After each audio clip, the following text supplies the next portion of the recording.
Hola a todos y a todas del querido curso Primero Medio A.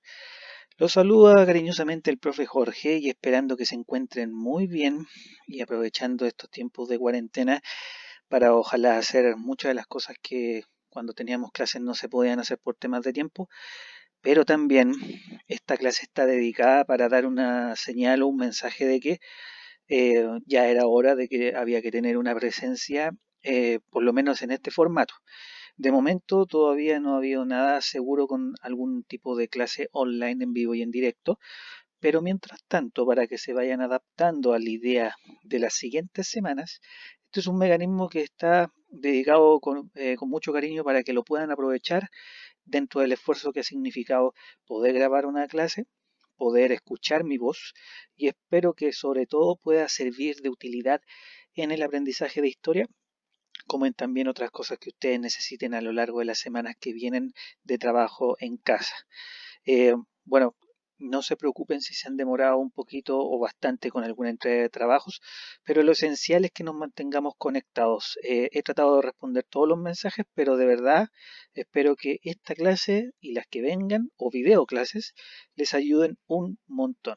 Bueno, tomando en cuenta lo visto anteriormente, esta videoclase va a llamarse como sale en pantalla, el nacionalismo y su efecto en la nación. Se supone que en lo trabajado hasta las últimas 2 semanas ha tenido que ver con el centro bajo el tema de qué es la nación o qué son los estados nacionales, de dónde surgen, qué es una república, cuáles son sus características y entre medio de todo eso habíamos mencionado la palabra nacionalismo. Dentro de lo que significa el término, hay que ponerlo en contexto respecto a la idea de la construcción de los estados nacionales en la Europa del siglo XIX, para luego de eso poder entender mejor lo que va a venir a continuación, que va a ser la idea de las independencias en América y en particular en Chile, porque antes de ser un país, Chile era una colonia dependiente de un imperio como España. Bueno, esta clase es para aclarar más todavía el término y las características y los efectos del nacionalismo en un país o nación.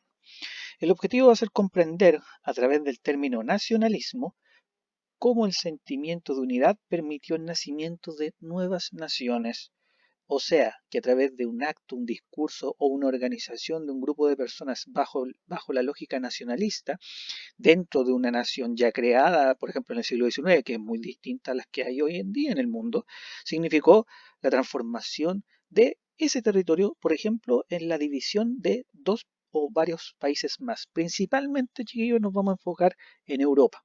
Bueno, para avanzar rápidamente, ¿sabes lo que es el nacionalismo a través de estas imágenes? Por ejemplo, esa que está ahí escrito con una palabra en inglés y lo que supuestamente serían personas marchando un precipicio bajo la tutela o la guía de esta bandera llamada nacionalismo. Un globo, por así decirlo, un mundo que está simbolizado por los distintos países del mundo, ¿ya?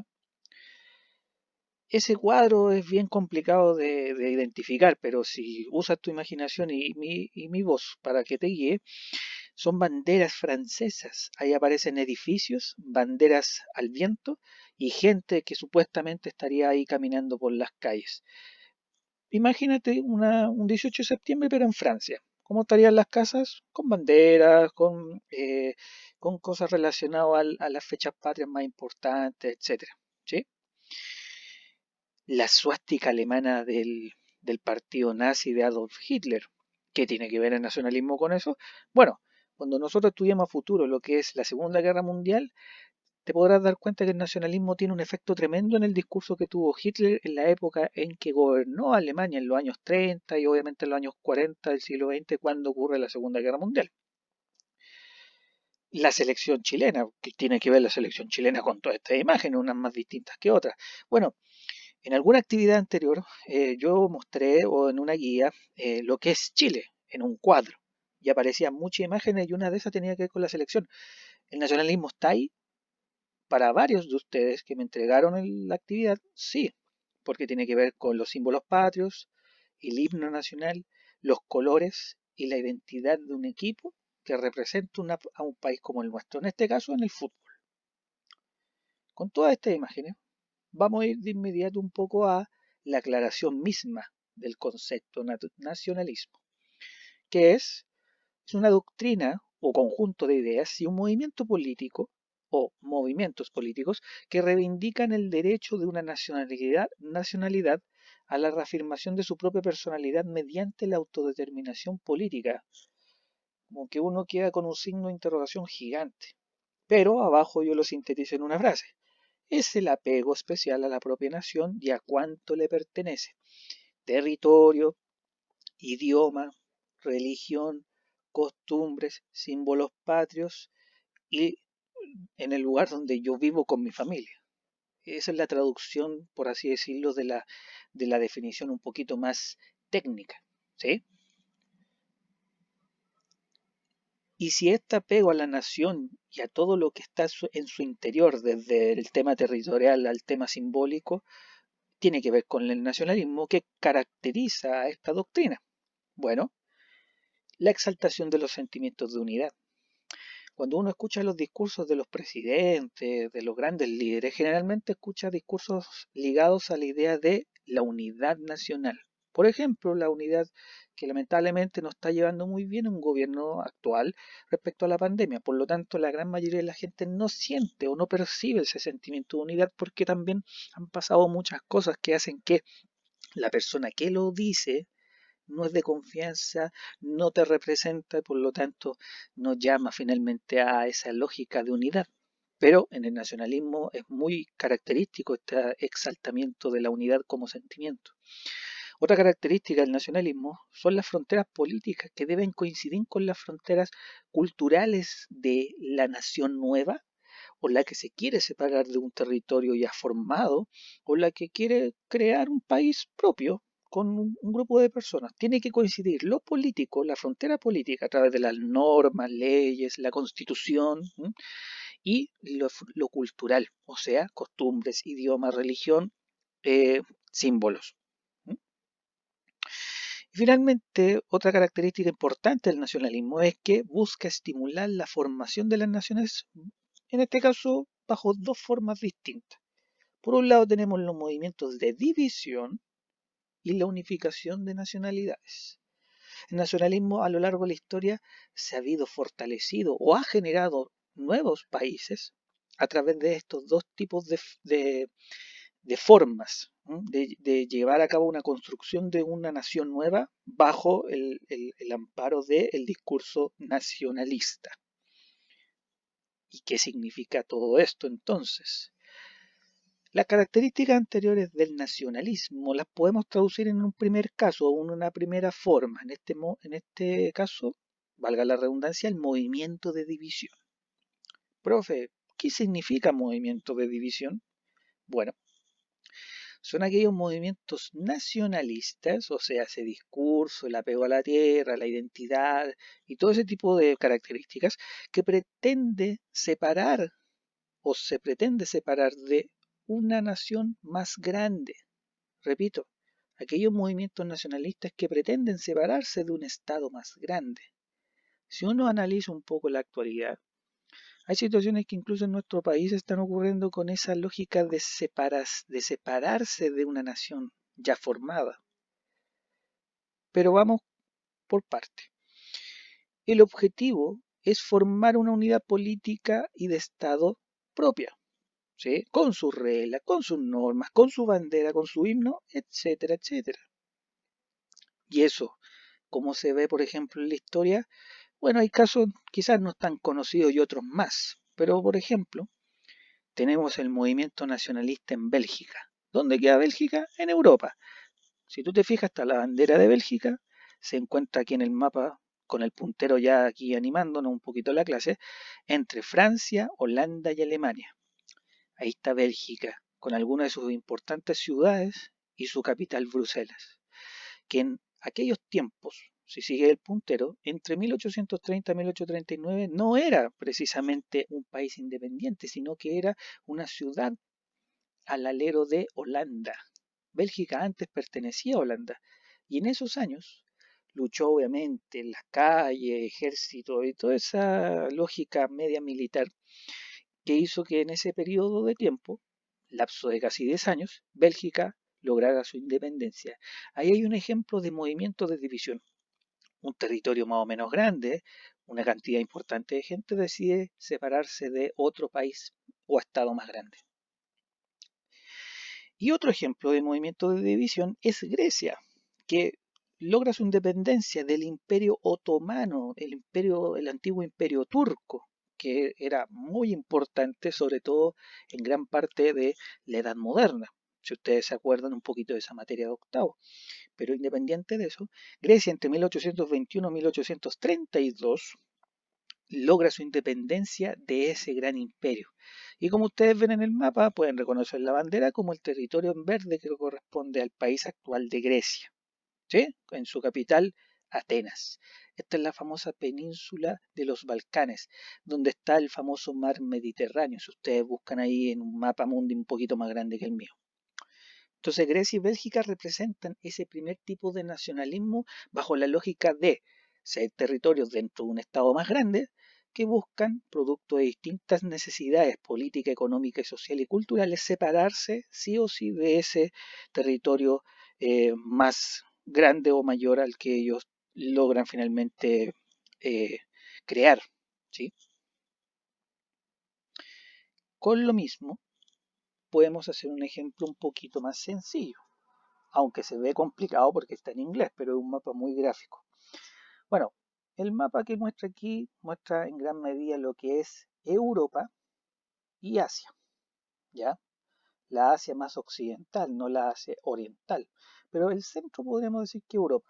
Se encuentra el mar Mediterráneo, el mar Negro, el Océano Atlántico y algunos reinos o antiguos países de mediados del siglo XIX y algunos del comienzo del siglo XX. ¿Ya? Tenemos Gran Bretaña, España, Portugal, Francia, Alemania, Holanda, Bélgica, Suiza, Italia, Albania, Montenegro, el Imperio Austrohúngaro, el Imperio Ruso, Suiza, Noruega, Finlandia, Dinamarca, Bulgaria, Grecia y el Imperio Otomano, etcétera. Para muchos de ustedes puede ser un mapa normal, donde está ahí la información que hasta el día de hoy podría ser, claro, la que todos conocen, pero si tú no has tomado quizá un globo terráqueo, de repente un mapa mundi, o buscado ahí jugando por Google Earth, te vas a encontrar con información bastante desactualizada en este mapa. Porque, por ejemplo, si yo pienso en Alemania, actualmente este país es la mitad de lo que parece. Por ejemplo, a este lado debería estar en el puntero Polonia, ¿ya? No está Bielorrusia, no aparece Letonia ni Estonia aquí arriba. Profe, quizás esos países nadie los conoce, sí, porque son muy pequeñitos y son muy nuevos. O, qué decir del Imperio Austrohúngaro, Austria por un lado y Hungría, como ocurre hoy en día. Rumania, que es un país mucho más grande de lo que hoy día sale en el mapa, está conformado, como más o menos sale en ese color, verde. Pero si yo voy un poquito más hacia este lado, yo por ejemplo me pierdo lugares como Bulgaria, Serbia, Montenegro, o también el Imperio Otomano, que actualmente es Turquía, Siria o Irak, pero que antiguamente tenía otro nombre y no existía esa división fronteriza que si usted busca en un mapa existe hoy en día, ¿sí? Entonces, aquí tienen ejemplos de cómo el territorio geográfico y fronterizo ha cambiado con el paso del tiempo, décadas e incluso siglos, producto de conflictos internos de separación, ¿ya?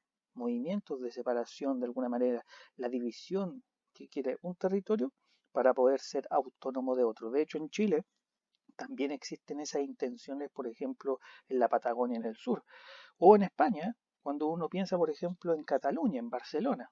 Para los que conocen un poquito el tema del fútbol, Cataluña es un territorio que se encuentra más o menos en esta parte del mapa de España, que ha intentado por años separarse del país, porque no se reconocen como españoles y tienen su bandera, tienen su himno, incluso su selección de fútbol.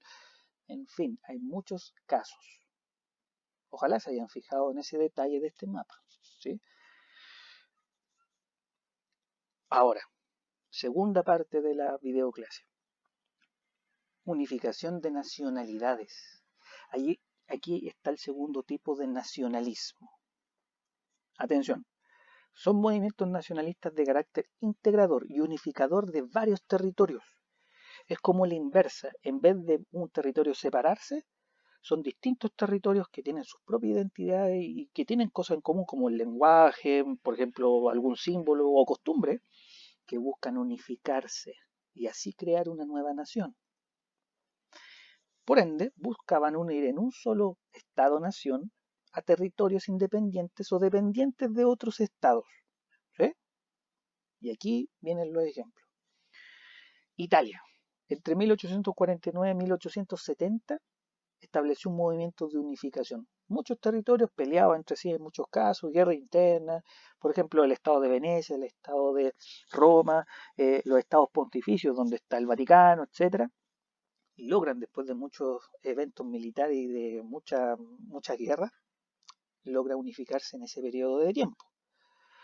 Y aquí tienen al personaje, por así decirlo, más importante, Víctor Manuel II, el rey de Italia, que logra, después de muchas dificultades, lograr encabezar el periodo de unificación y convertirse, por así decirlo, a pesar de que era un rey, en el primer gobernante de la Italia como más o menos lo conocemos hoy en día. ¿Sí?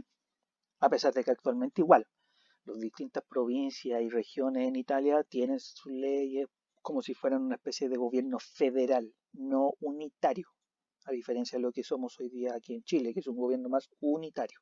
Pero eso es materia de otra clase. Y en el otro caso tenemos a Alemania, que entre 1861 a 1871 establece también su unificación. Y aquí aparece uno de los tres grandes nombres que más adelante podríamos también tomar en otras clases, que en el caso de Otto von Bismarck, el primer ministro de Prusia. De hecho, otros personajes ligados a von Bismarck fueron considerados también una especie de primeros ministros, gobernantes y máximas autoridades de los llamados Reich o reinados. Si usted sabe por cultura general, en Alemania han habido tres Reich, primero, segundo y tercero. ¿Y por qué menciono eso? Porque, por ejemplo, el tercer Reich en la historia moderna es más conocido por ser el gobierno de Adolf Hitler, que terminó en la Segunda Guerra Mundial y en todo lo que más o menos uno sabe por cultura general. Pero más allá de profundizar eso, aquí tienen un par de ejemplos de cómo, al contrario del ejemplo o de las situaciones anteriores de movimientos de división, aquí tenemos un nacionalismo que busca tomar distintos territorios con cosas más o menos en común y unificarlas a través de la lógica de convertirlos en una gran nación más fuerte, más grande territorialmente hablando y por lo tanto más poderosa. ¿No? Llegando a este punto, problematizando el concepto de nación, tomando en cuenta el discurso nacionalista, ese sentido de unidad a través de lo divisorio o lo unificador, la idea de nación para radicalizar la unificación y expansión territorial se da producto del nacionalismo en sí, porque como discurso justifica este afán de unidad y de expansión. Básicamente podríamos decir que el nacionalismo viene como un discurso que viene a mover un poco las aguas, entre comillas, de lo que en ese momento en algunos países no esté funcionando, que hace que finalmente algunos territorios se separen y otros distintos se unan. El mecanismo del uso de violencia y la guerra para asesinar a quien no fuera parte del ideal nacional o quien se resista a esa idea de nación o de una nueva nación. Por lo tanto, el nacionalismo también fue muy complicado de llevar en algunos casos, porque no todo el mundo estaba de acuerdo con seguir un nuevo ideal. Lo que pasó con Hitler en Alemania en parte también tiene que ver con el nacionalismo, o sea, la raza aria, la raza pura, pero no todos los alemanes creyeron en ese discurso. Y muchos de ellos terminaron en campos de concentración junto a judíos o fueron exterminados también junto a estas personas. Ojo con eso. Los conflictos que justifican esto anteriormente recién dicho, entre fines del siglo XIX y todo el siglo XX, por ejemplo, va a ser el imperialismo europeo, la Primera y la Segunda Guerra Mundial o la Guerra Fría. El nacionalismo puede ser muy bueno para generar nuevos países y nuevas fronteras, pero lamentablemente tiene una parte oscura donde ha significado que en la historia de la humanidad, periodos como los que estoy aquí ejemplificando, sean recordados no tanto por cosas buenas, sino por las cosas más malas. ¿Sí? Continuando con lo anterior, también la persistencia de demandas de autonomía. Hoy en día todavía hay lugares en el mundo donde se exige en algunos territorios eh, discursos de separación, de autonomización de estados y de países ya formados. Por ejemplo, bajo la lógica de esta pregunta, ¿en qué afecta la conectividad, la información y la comunicación que nos permita saber y haga visibles las demandas de autonomía de países lejanos? Una pregunta extensa y un poco visible, pero que sintetiza esta idea final aquí abajo, el hacer visible al mundo estas demandas, o sea, conectividad, información, comunicación, que permita que muchas demandas de autonomía sean visibles. Hoy en día, los medios de comunicación han mostrado casos como los que yo les decía hace un rato atrás. Por ejemplo, el de los pueblos indígenas. Los mapuches muchas veces no se sienten chilenos. O por ejemplo, otras comunidades indígenas en otras partes del mundo que, como ustedes sabrán, antes de los españoles o de las colonizaciones aquí en América, eran comunidades que vivían, entre comillas, felices, no necesitaban la influencia de Dios, ni de la religión, ni de las normas y las costumbres, y etcétera. Pero que lamentablemente, producto de la llegada, por ejemplo, de los españoles aquí en Chile, los indígenas fueron masacrados, perseguidos, desaparecieron producto del mestizaje, de la mezcla racial y un montón de otros factores. ¿Qué decir de los países africanos o asiáticos que fueron colonizados incluso hasta el día de hoy por países europeos, que también han sufrido las consecuencias hasta el día de hoy de esa intervención y que no han logrado una unidad interna que los haga ser más fuertes en el sentido cultural, económico, social? Y aquí vienen ejemplos más concretos, las minorías separatistas. Por ejemplo, hay un pueblo llamado el pueblo vasco en España que ha intentado por años y décadas separarse de el territorio unitario de lo que es hoy día España. Ejemplo, la independencia de Cataluña. Ahí tienen la bandera de Cataluña, tienen el territorio que está demarcado en amarillo y que ustedes ya escucharon recién de la videoclase. Tienen un himno, tienen costumbres, hasta una selección de fútbol dentro de España y que no han logrado separarse hasta el día de hoy por intereses del gobierno central de España que impide que una ciudad tan importante de su nación se tenga que separar por intereses económicos, políticos, sociales. Pero es una lucha que incluso hasta el día de hoy los catalanes siguen insistiendo. Y en el sur de Chile, la bandera patagona, una bandera muy conocida por algunos de ustedes o que han visto alguna vez y que también representa un poco lo que está pasando en Chile, que hoy día no se ha visto mucho en los medios y que no ha tenido mucho ruido, pero que sigue siendo una literal bandera de lucha por la idea de incluso llegar hasta separarse de lo que es el Estado centralizado de este país. Finalmente, concluyamos con esto. ¿Qué es primero entonces, profe? ¿La nación o el nacionalismo? Mi respuesta es nación. Es mi respuesta y mi opinión. ¿Por qué? Porque para otros puede ser diferente. Nacionalismo y luego nación. Pero ¿por qué yo considero que es nación primero? Porque es la formación territorial de un grupo de personas que se establece en un lugar físico del mundo. Funda una ciudad, después crea normas, constituciones, reglas, establece sus símbolos, eh, costumbres, clases sociales, etcétera. Y ahí entre medio empieza a nacer un discurso. Algunos dirán, no, pues dentro de un territorio ya formado, viene un discurso muy potente como el nacionalismo que va a crear nuevas naciones. Ven que de repente hay una profundidad en la pregunta, pero mi respuesta es más una que por otra. En este caso, nación. Segunda conclusión, los efectos de los discursos nacionalistas de un país, muchas veces, bueno, ahí la flechita debería ir abajo, terminan siendo por discursos separatistas. Los casos de Cataluña en España o la Patagonia en Chile demuestran que hoy en día el discurso nacionalista busca en parte eso. No en la gran mayoría, pero a nivel general es más notorio ese tipo de característica discursiva. ¿Sí? En tercer lugar, ha hecho esto en términos históricos muestra que el nacionalismo ha llevado a que diversas naciones se reestructuren, se reconfiguren. Incluso grandes imperios se terminan dividiendo, como el imperio austrohúngaro, como es el imperio prusiano, que se transformó finalmente en Alemania, el imperio otomano, que se transformó en Turquía, Siria, Irak o Jordania, por decir casos inmediatamente que se me vienen a la mente. Por lo tanto, el nacionalismo ha llevado a esa reestructuración hasta el día de hoy. ¿Sí? Por ejemplo, hace, no sé, 40 años atrás no existía Croacia.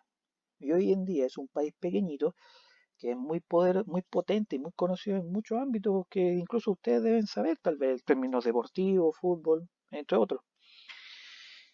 Y para finalizar, los países europeos a lo largo del tiempo nunca han sido los mismos. El ejemplo del mapa hace unos minutos atrás lo demuestra. Es así de sencillo. ¿Cambiará y seguirá cambiándose el mapa en estos tiempos? ¿Quién sabe? Es muy probable. Nada es permanente, nada es para siempre. Y les voy a dejar una mini actividad en función de lo estudiado en esta videoclase. ¿Nuestro país sufrirá algún día cambios como los estudiados? ¿Nuestro país tendrá cambios territoriales? ¿En la Patagonia finalmente se separarán del Estado de Chile y crearán su propio Estado? ¿El pueblo mapuche junto con los otros pueblos indígenas harán también lo mismo, por así decirlo? Eso es una bonita e interesante pregunta que yo puedo dejar para que en el paso de la materia que tú hagas, si deseas, en tu cuaderno, puedas agregarlo como una idea totalmente propia y personal, para que la siguiente semana hagamos la actividad un poquito más aterrizada sobre nacionalismo y sus efectos en la nación. Eso es por ahora.